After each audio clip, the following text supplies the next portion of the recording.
Good morning. This is a vibrant time at First Unitarian Universalist Church of Austin. So before we formally begin our worship service, we invite you to lend your attention to a few brief announcements that will let you know about some ways you can get involved in the life of the church. Each Sunday, one of the carrying companions is designated to be available in the front of the sanctuary after the service to listen to any immediate pastoral needs and assist you with connecting to additional pastoral support if you would like. Today's caring companion is Carolyn Grimminger. Carolyn, we thank you for standing so we can all thank you. So let's see. Also, we're looking for people to facilitate or co-facilitate chalice circles. This will start next year, so we can expect these small groups that provide deep and meaningful connections within the church community. The time commitment is minimal and training is provided, so no experience with chalice circles is necessary. If you're interested in learning more, please email the ministers at austinuu.org. Enrollment for chalice circles happens in August, so we'd like as many facilitators as possible before then. And again, you can email ministers@austinuu.org. After the service today, please join us to hear ACLU Texas organizer Nick Hudson talk about their work with immigrant rights as part of our July for Justice focus on immigration. As informed UUs, many of us noticed lots of violations happening regarding our U.S. Constitution. And today we have a chance to learn a bit more and ask questions in classroom 13 from 12:30 to 1:30. Plus, we want to invite you next Saturday. We are having a big celebration in honor of Sulma Franco's freedom. She took sanctuary in this church. Sulma took sanctuary in this church 10 years ago, lived here for 2.5 months to stop her deportation order, and today she has a green card and is living in our community and working.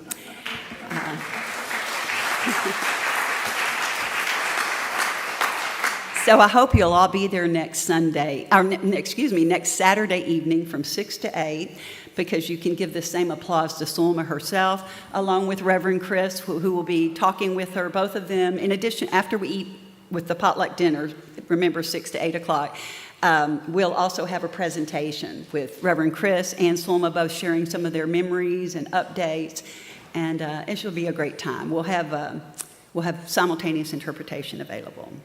So also on each Sunday, we light candles in the sanctuary and along the windows to mark sacred moments in our lives. Although we do have a time set aside during worship to note these candle lightings, you're invited to light candles at any time before or during the service when you feel so moved to do so. Now, let us all who have gathered in beloved community, whether in virtual space or in person, join our spirits in worship together. Whoops.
Good morning.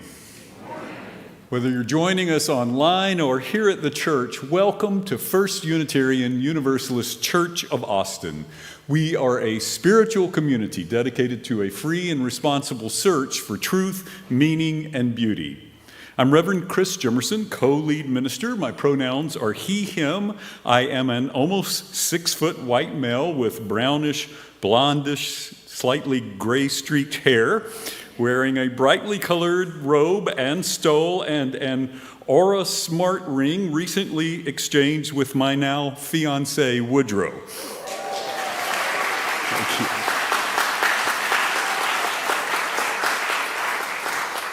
you. He is a man more wonderful than I could have imagined. More details on this are to be determined. Not the wonderful part, the getting engaged part. So. Today's sermon will focus on our July for Justice topic of immigration justice, and it will include video that depicts disturbing, sometimes racist and violent behavior perpetrated against immigrants. The video will occur during the sermon, which is after the story for all ages, so that people who would prefer it can have their children attend childcare during that portion of the service. I especially want to welcome you if you're new to the congregation, if you're joining us remotely, and if you can, please say hello in the comments and let us know from where you're watching the service. If you're here in person, please join us for the social hour after the service. Either way, we invite you to go to austinuu.org, click on worship, and then scroll down to our visitor form. We'd love for you to fill that out so we can get to know you just a little bit better. Here, we welcome everyone, every beginning and path, every beautiful expression of human flowering, all pronouns, all the ways and ones we love, all abilities or disabilities, each and every one of you. You are welcome here. You belong here. We come from a long tradition of sensing that a divine love flows through every person. It's in this tradition that I invite you to greet the holy among us this morning, either in the comments online or by turning to those around you here in the sanctuary.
All right, vibrant community. Shall we move along?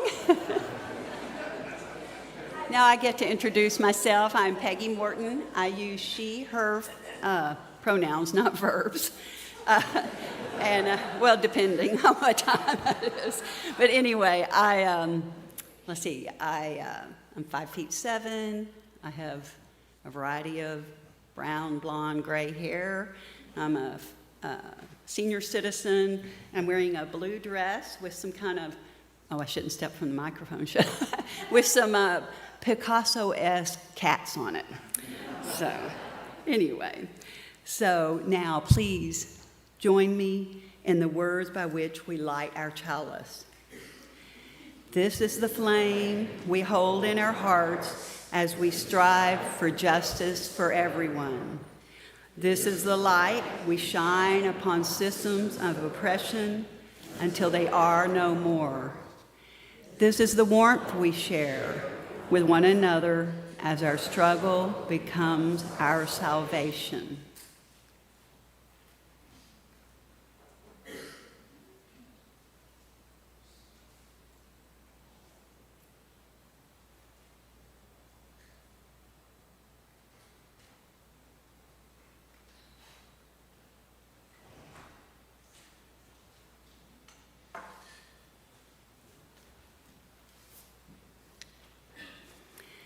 And now for our call to worship. Do not neglect to show hospitality to strangers, for thereby some have entertained angels unawares. Hebrews chapter 13, verse 2. And now for our opening hymn. Please rise either in body or spirit, and let us sing together hymn number 34 from the gray hymnal, Gather in Spirit.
One of the things that binds First Unitarian Universalist Church of Austin together as a religious community is that we share a common religious purpose.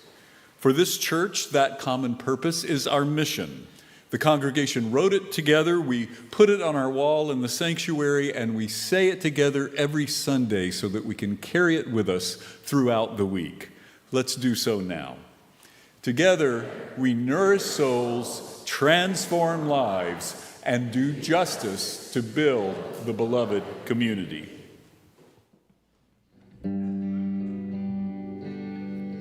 So if you're like me, you may have been taught this song in elementary school, music class, perhaps. This is where I learned it.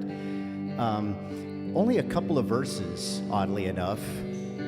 Very nice verses, kind of left me thinking as a young lad. This Woody Guthrie guy, really Just thought America was peachy keen, nothing wrong with it.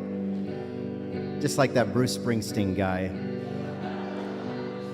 So Bethany decided we wanted to sing this song today, but let's dig out some of those verses that we weren't taught in elementary school. Sound like a plan? Radical.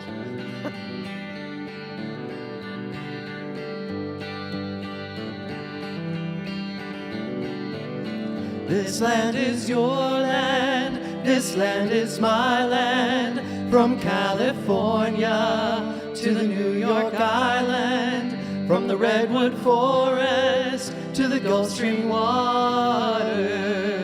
This land was made for you and me. As I went walking that ribbon of highway, I saw above me that endless skyway.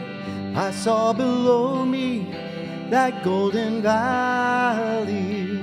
This land was made for you and me. When the sun came shining and I was strolling, and the wheat fields waving and the dust clouds rolling, as the fog was lifting, I heard a voice was saying, this land was made for you and me. This land is your land, this land is my land, from California to the New York Island, the redwood forest, the Gulf Stream waters. This land was made for you and me. This is where it gets a little less familiar. There was a wall there that tried to stop me. The sign was painted, said private property, but on the backside didn't say nothing. This land was made for you and me. One bright sunny morning, in the shadow of the steeple, by the relief office, I saw my people. As they stood hungry, I stood there wondering if God blessed America for me. Nobody living can ever stop me as I go walking that freedom highway. Nobody living can make me turn back. This land was made for you, everybody. This land is your land, this land is my land, from California to the New York Island, from the redwood forest to the Gulf Stream waters. This land was made for you and me. Let's do it again. This land is your land. This land is your land. This land is my This land. land is my From land. California From to the New California York Island. to New York, From the redwood forest to the Gulf Stream to the Gulf Stream. waters. This land was made for you and me. This land was made for you and me. This land was made for you and me.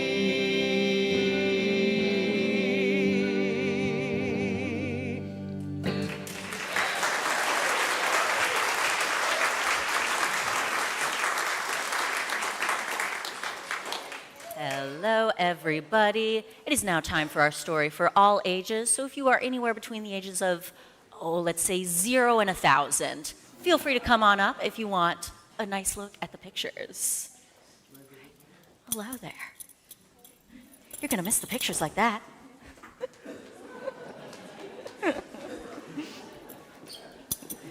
Hello, everybody feel free to come on up, anyone who wants to. Hello, hello. Anybody? All right. Hello, my friends. So, this story is called Mama's Nightingale. It is a story of immigration and separation. It's by Edwidge Danticat, and it's illustrated by Leslie Staub.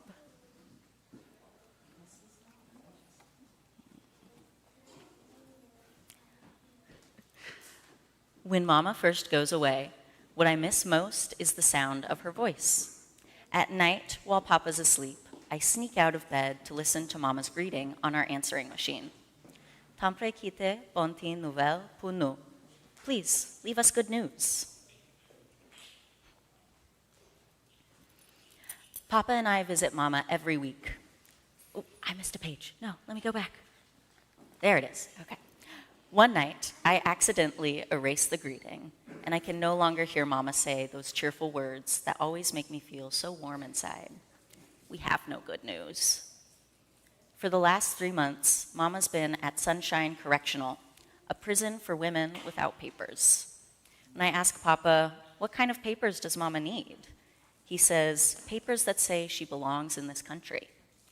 Can Mama take my papers? I ask. She can't. When I ask Papa, when is Mama coming home? He says, you know, Saya, Mama loves you ampil, very, very much. She'd never stay away too long if she could help it. Every night after he makes dinner for us and helps me with my homework, Papa sits at the kitchen table and writes letters to the judges who send people without papers to jail. He also writes to our mayor and congresswoman and all the newspapers and television reporters he's ever heard of. No one ever writes him back. Papa and I visit Mama every week. When she sees me, Mama runs to me, picks me up, and hugs me real tight. I miss you, Wosiol, Mama says, while pretending to bite my cheeks. Wosiol is Mama's nickname for me. In Mama's Haitian stories, a Wosiol is a beautiful nightingale who loves the taste of a sweet cottony fruit called a soursop, just like I do. The Wosiol also keeps mean old witches from eating little children by distracting them with her beautiful song. Mama leans over and hums the Wosiol's song in my ear. The melody is as soft as Mama's touch and as sweet as a real soursop. When Mama stops humming, she asks me about school and whether Papa and I are taking good care of each other. I sit on her lap and breathe in the smell of coconut pomade in her hair as she and Papa talk.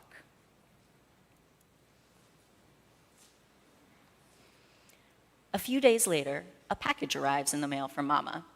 In the envelope is a letter for Papa, and for me, a cassette with a card that says, Yon Istua Todo po Saya, a bedtime story for Saya. That night, Papa tucks me in, then puts his old tape recorder by my bed. It's exactly like the one he brought Mama when she was first taken to jail. He pushes the play button and tiptoes out of my room. Suddenly, the room is filled with Mama's wind chime voice, singing about the soursop and the nightingale. At the end of the song, Mama tells me a new bedtime story, one she made up herself.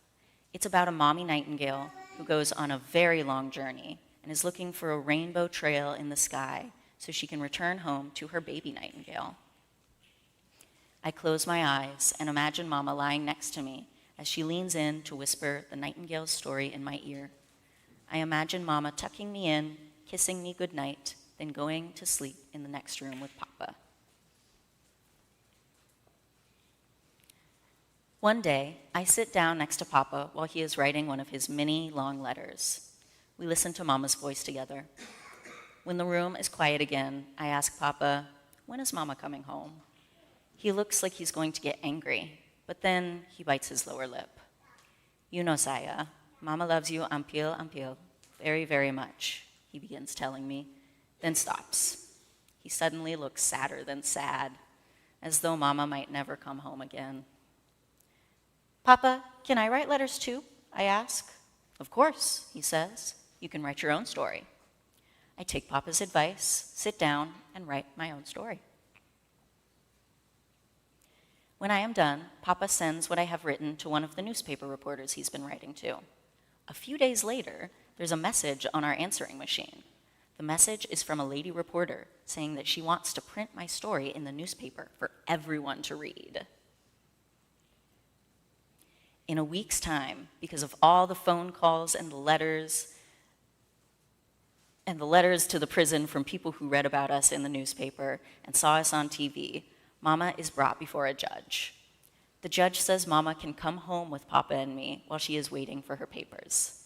Sitting in the courtroom with Papa, I'm so happy and proud. I feel like running up to the bench and giving the judge a big hug. Finally, Mama is home with us again.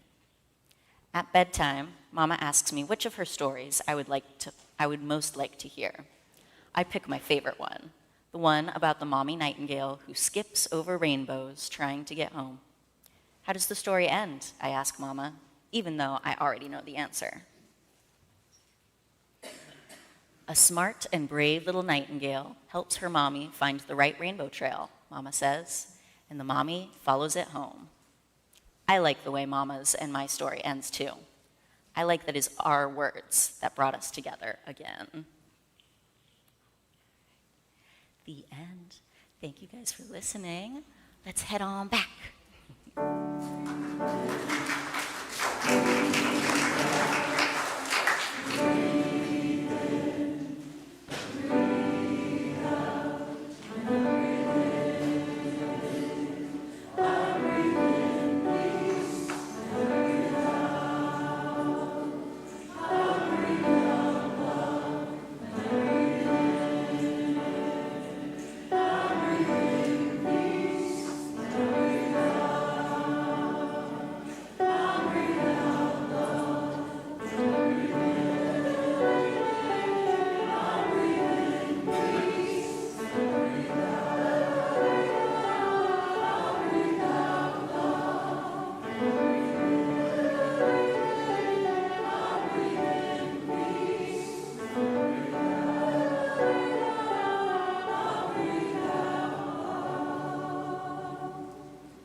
Each year, the members of the First Unitarian Universalist Church of Austin select a group of nonprofits that are building the beloved community in our area. On the second Sunday of the month, we take up an offering that we give away to support these organizations and feature the great work of one of them. If you're with us online, you can go to austinuu.org and click on Second Sunday Special Offering in the drop-down box. Here in the sanctuary, the ushers will gratefully accept the monthly special offering after Melanie Walter Mahoney will now tell you about the nonprofit we're featuring today, the ACLU Texas.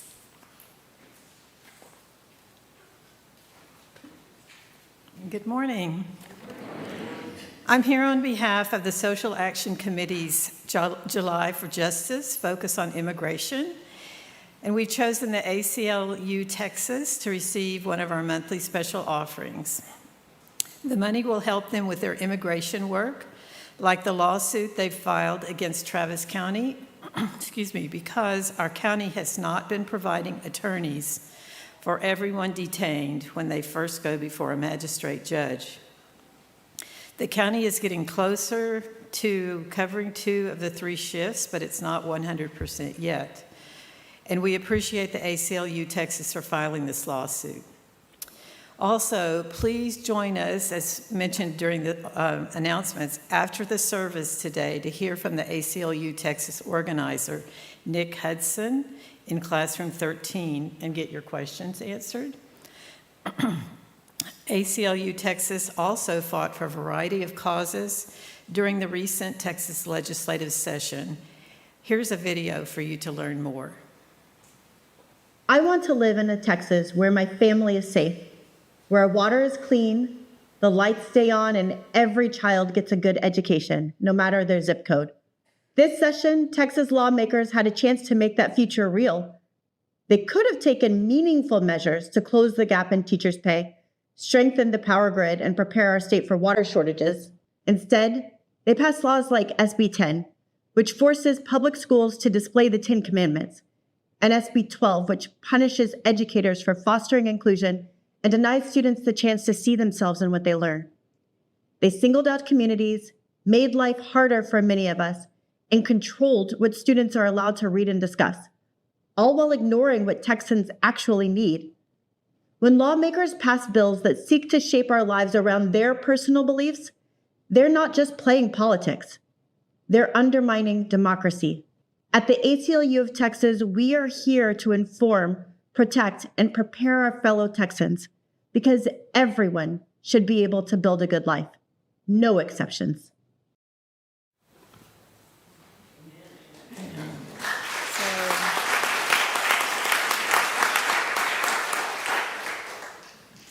The ushers will now come forward, I think.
And now our reading is from What Do Religions Teach About Immigrants by Alonso Gaskill.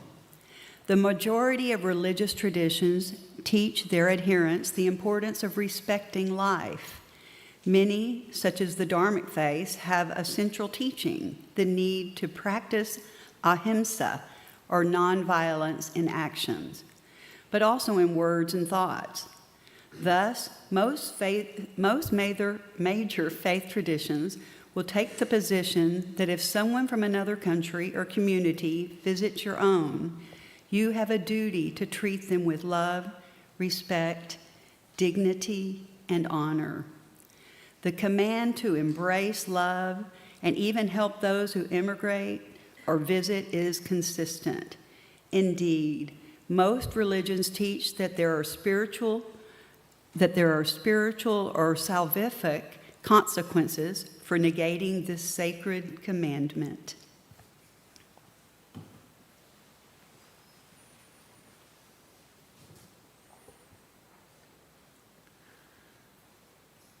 This is the time in our service when we center ourselves together. We breathe together. And breathing together, we sense one another's loving presence. Breathing in, breathing out, we follow our breath to a deeper place inside,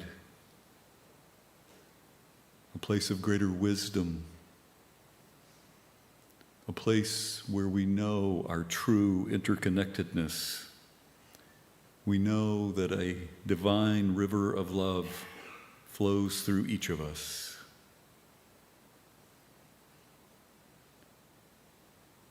And breathing together,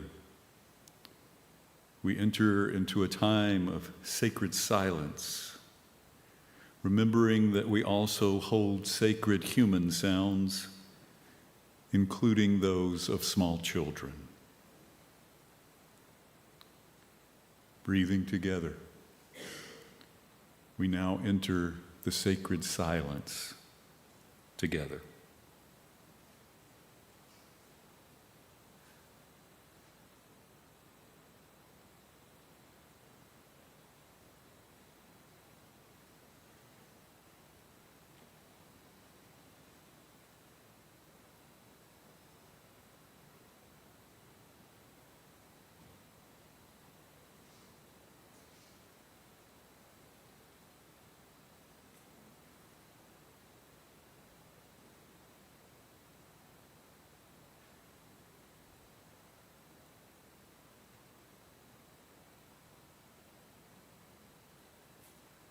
I invite you now to light candles if you're so moved.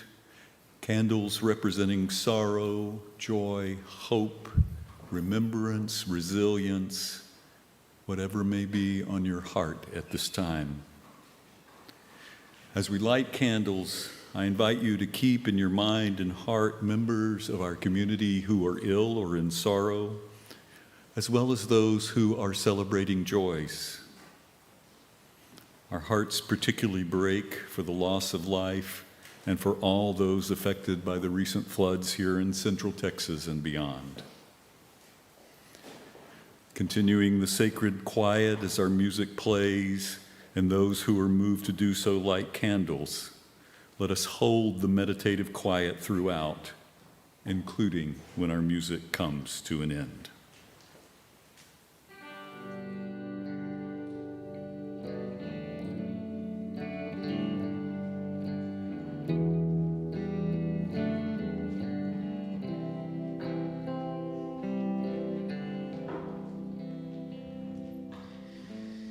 Yeah, though I walk through the valley of the shadow, thou art with me.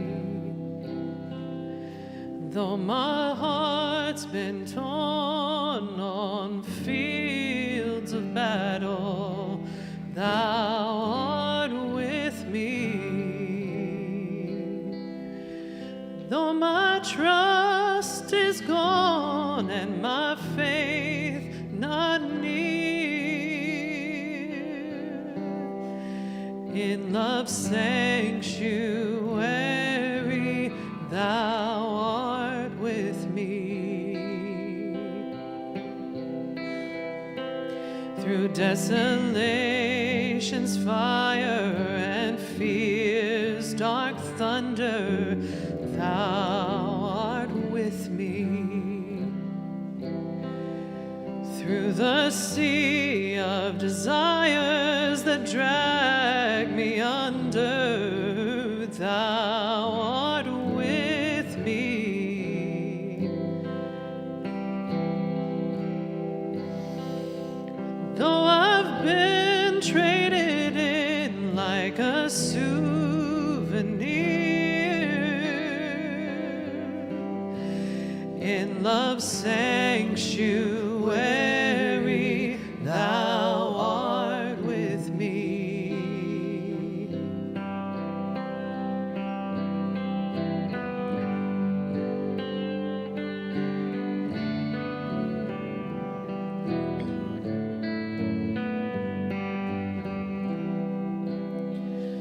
Through the doubter's gloom and the cynic's sneer, thou art with me.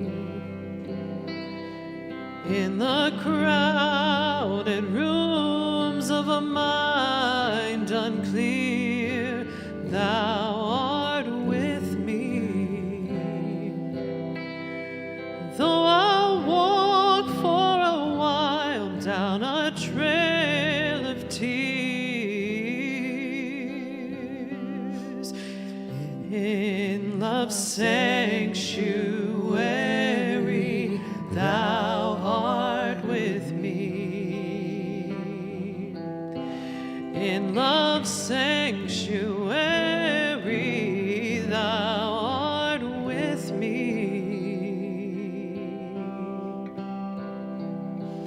In love's sanctuary thou art with me.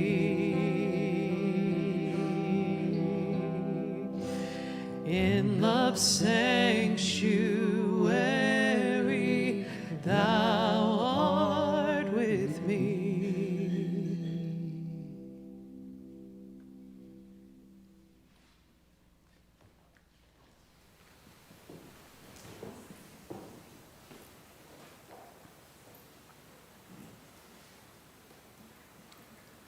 Now we light one last candle for all those for whom there is no one to light a candle. He clung to a jacaranda tree. When I was little, my father said to me, If you ever get lost in the woods, hug a tree. That's what they teach us when we are children, that the trees will calm us, protect us, love us when we are scared and alone. She clung to a jacaranda tree. They took her anyway, pried her fingers from the silver trunk, dragged her into an unmarked van. Bystanders shouted and cursed and cried for them to stop, but they did not stop. Masked men threw tear gas canisters behind them as they drove away, disappearing into a cloud of gas like villains in a poorly written movie script. I can't get the images out of my head. The masked men, the bystanders, the cloud of gas, the young woman, and the tree. Who do I want to be in the story? Who do you want to be in the story? I want to be the jacaranda. I want to make myself so strong, so steady, so rooted that my neighbors can hold on to me, the neighbors I know and the ones I do not know. I want to find the courage inside of me to transfigure myself, to be braver with my love than I ever have before. You might say, what's the use? They took her anyway. Here's what I see. One jacaranda is not enough. We need hundreds of jacarandas, millions of jacarandas, so that no matter how hard they pry her away, another one of us is right there, ready for her to take hold. We must all become jacarandas. This is not pretty poetry. This is a life and death call to risk ourselves for others, to become that strong, that rooted, that powerful, that beautiful, to become jacarandas.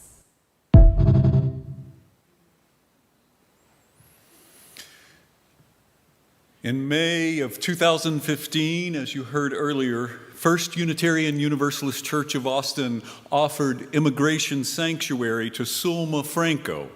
Sulma's life would have been endangered if Immigration and Customs Enforcement, or ICE, had deported her to her home country of Guatemala.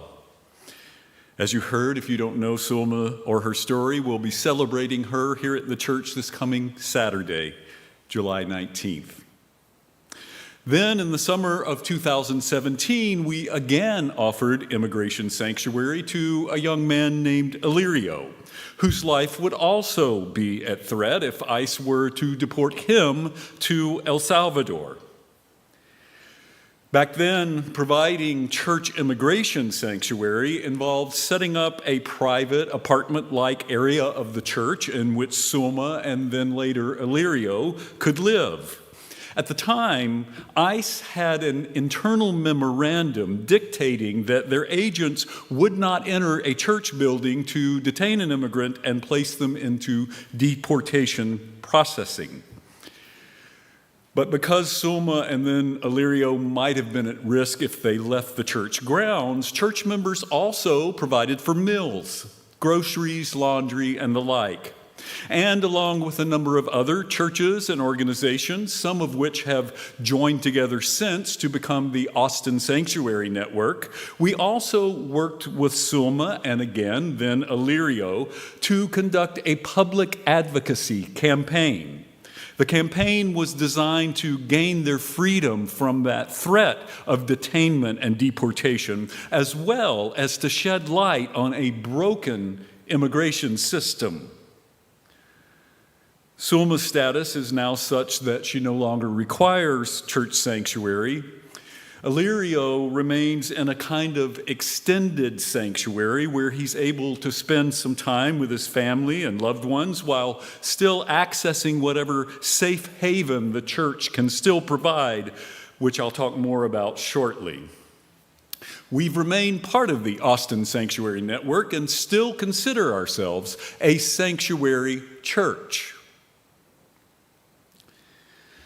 But then came the second Trump administration, and they rescinded that ICE memorandum about not entering, not desecrating church spaces. Then came the second church Trump administration and the implementation of the extremist white Christian nationalist plan called Project 2025. And suddenly we find ourselves in a new and far more threatening environment in which our government is using immigrants and other vulnerable folks as targets to test how far we will allow them to go toward establishing an authoritarian police state.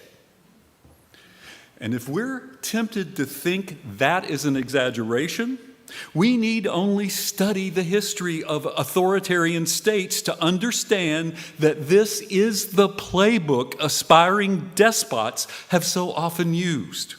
We need only look at how the administration co-opted the California National Guard and sent them, along with Marines, into the streets of Los Angeles, an American city, on trumped-up claims of riots that were, in fact, mostly peaceful protests in reaction to the fact that ICE raids were destroying people's lives in that city.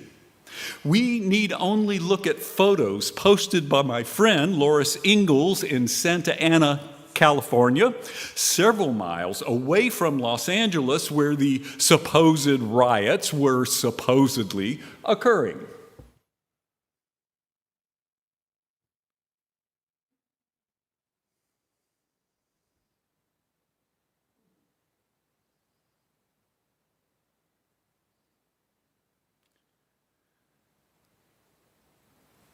Lawrence and his husband, my friend and colleague, Reverend Dr. Jason Cook, live just 1 mile.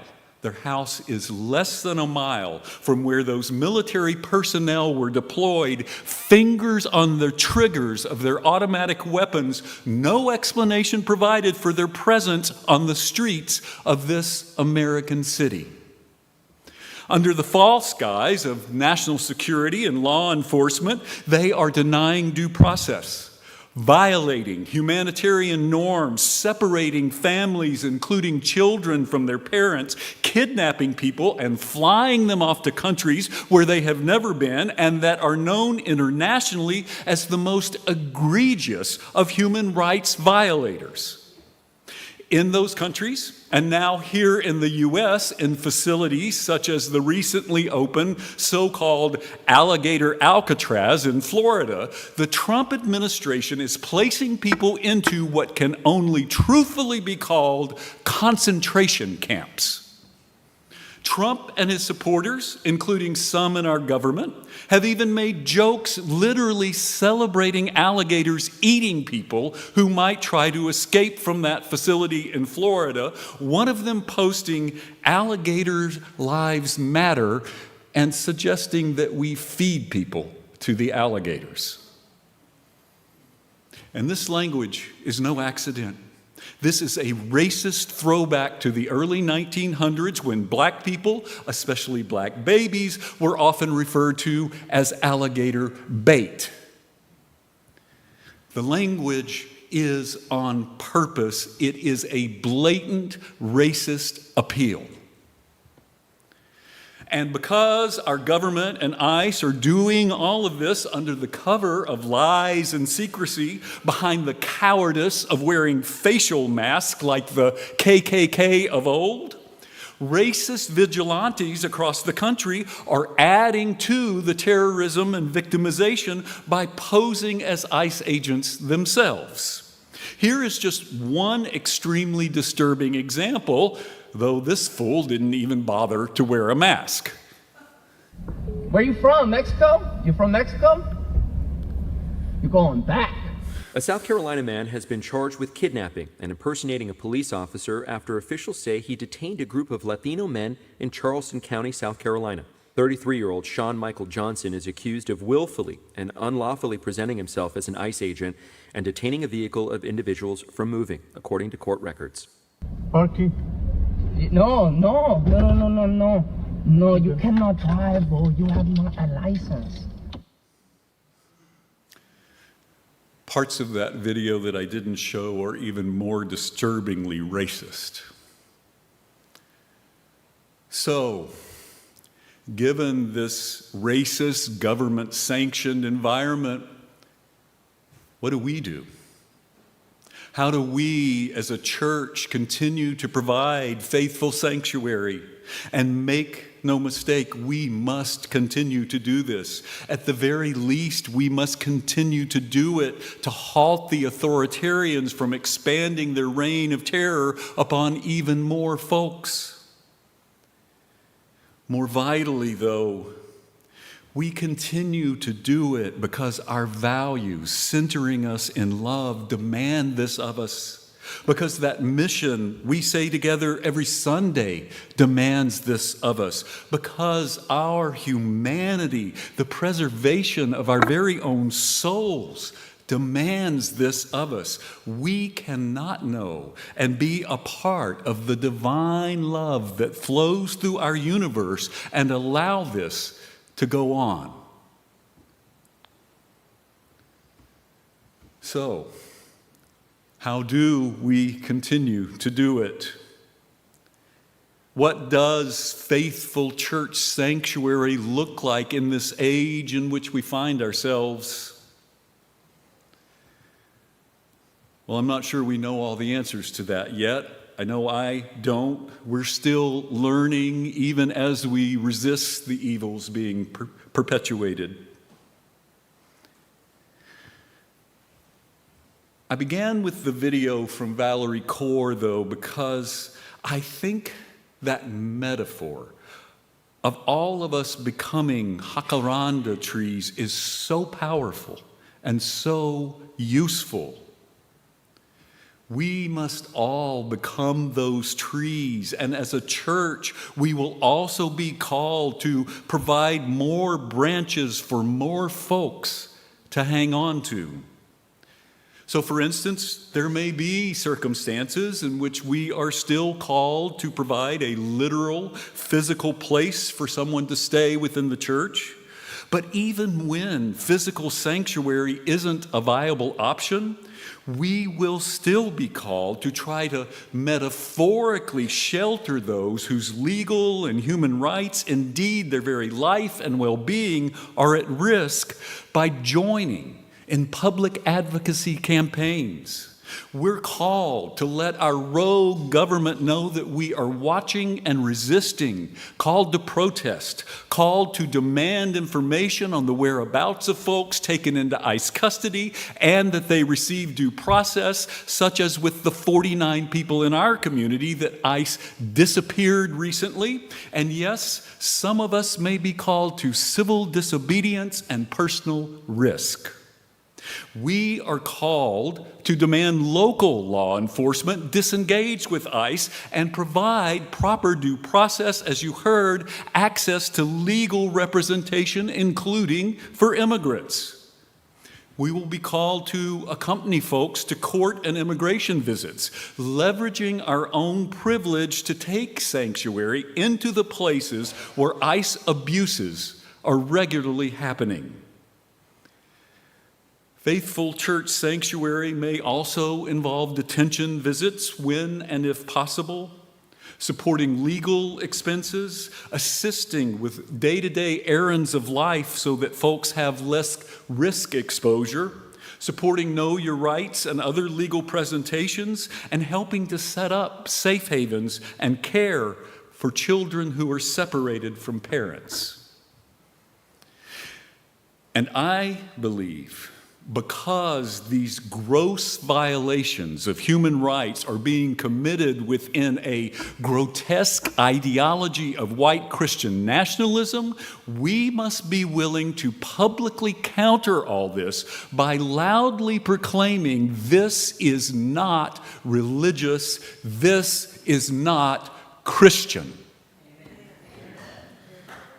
We have to be willing to know and use scripture from the world's religions, especially the Christian Bible, that demands the just and compassionate treatment of immigrants.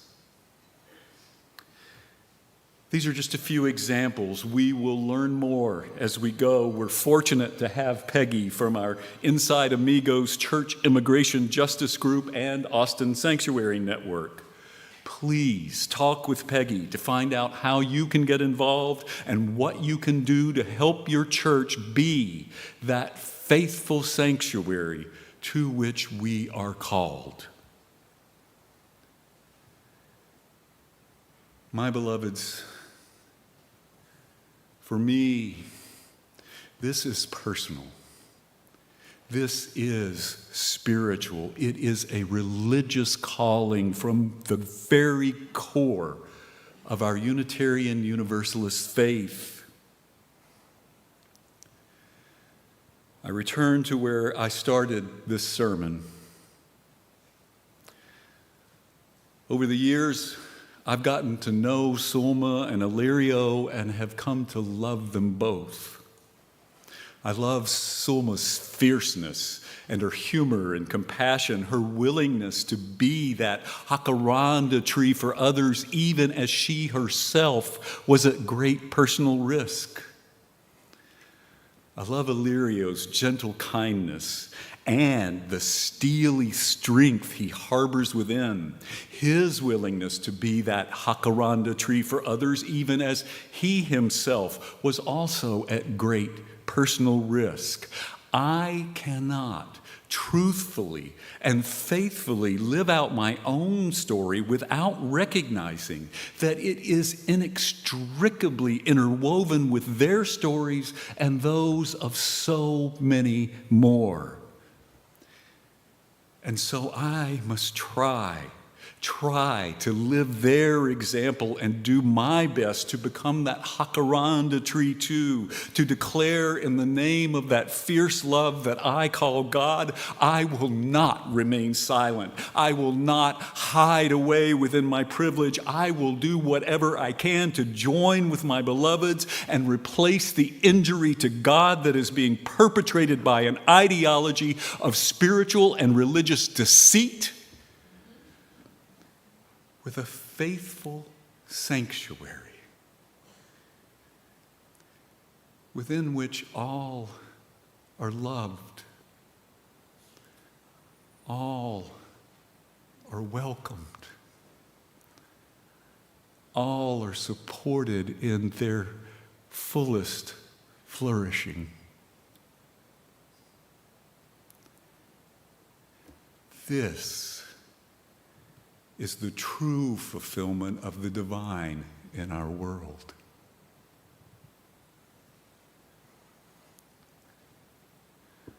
We'll close with Valerie Kaur's closing words. We must all become jacarandas. This is not pretty poetry.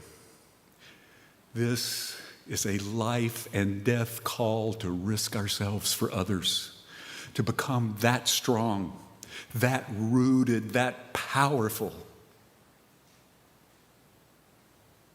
that beautiful, to become jacarandas.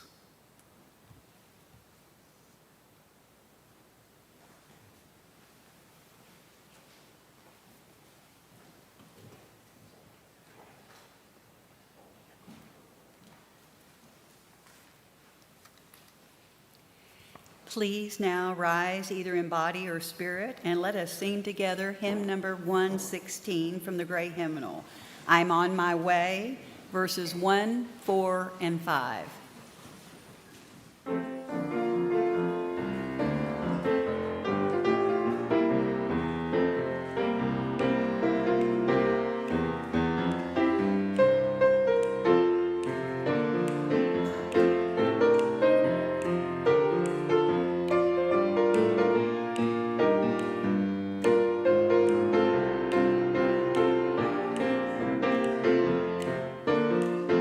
I'm on my way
Now please join me in the words by which we extinguish our chalice.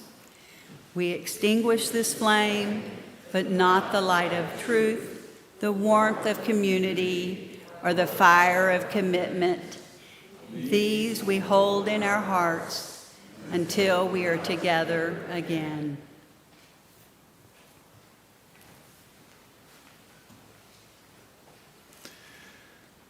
Our benediction today is from Leviticus 19, 33 through 34, adapted slightly for gender equity. If a foreigner stays with you in your land, do not do them wrong. Rather, treat the foreigner staying with you like the native born among you. You are to love them as yourself. May the congregation say, Amen, Amen. And blessed be. Go in peace.